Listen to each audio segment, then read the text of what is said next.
সূরা হাশরের শেষ 3 আয়াত শুনুন। বিসমিল্লাহির রহমানির রহিম।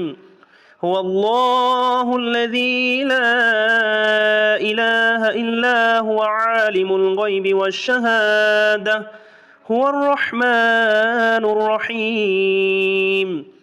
হুয়াল্লাহুল্লাযী লা ইলাহা ইল্লা হু الملك القدوس السلام المؤمن المهيمن العزيز الجبار المتكبر سبحان الله عما يشركون.